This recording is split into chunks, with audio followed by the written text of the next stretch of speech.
Dernière semaine de janvier, où va le marché crypto? Que va-t-il se passer? Donc on le sait, cette semaine est décisive et elle reste volatile, mais pas de panique. Ce qu'il faut savoir, c'est que le cycle haussier est loin d'être terminé. Même avec des secousses cette semaine, les nouvelles chinoises qui viennent tout perturber, ça ne change rien aux fondamentaux.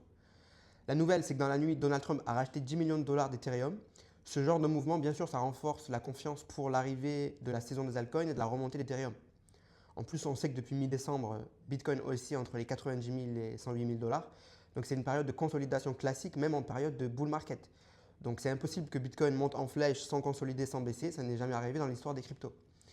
Ensuite, il y a un meeting très important cette semaine, le 29 janvier, qui pourrait ramener de la volatilité. Bien sûr, je parle du meeting de la Fed aux États-Unis et je peux te garantir qu'ils ne baisseront pas les taux. Ils n'ont aucune raison de le faire puisque l'inflation ne s'est pas encore assez améliorée.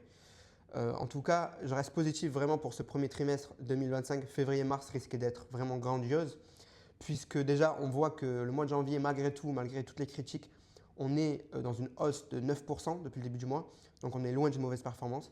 Et ensuite, pour tout ce qui est répétition des cycles, on est du coup sur février, le mois de février, c'est statistiquement le deuxième meilleur mois de l'année après octobre et novembre en termes de performance.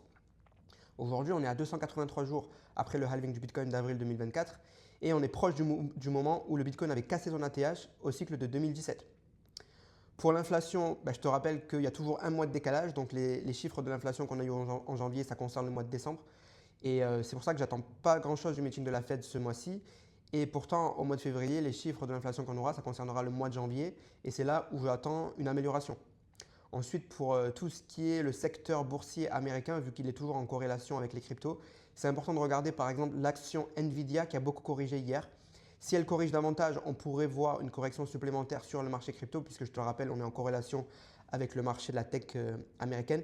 Mais gardons en tête que c'est une cyclicité qui reste normale et il y a des moments de volatilité avec les nouvelles qui tombent au niveau économique mondial. Donc ce qu'il faut surveiller, c'est vraiment la performance des cryptos au 28 février, pas avant, puisque ça ne sert à rien. Il peut y avoir un mauvais début de mois de février, mais c'est vraiment à la fin du mois de février que tout va se jouer. Donc on devrait casser la TH du Bitcoin au plus tard ce mois de février. Et la conclusion, c'est que toutes les conditions sont réunies pour que février-mars soit vraiment exceptionnel et des mois clés pour les cryptos. Donc si tu n'es pas au courant de mon côté, j'ai un Telegram gratuit, je fais des messages vocaux tous les jours pour t'aider à réussir le bull market crypto. Tu trouveras le lien dans ma bio, c'est totalement gratuit. Je te recommande de cliquer et je te dis à bientôt.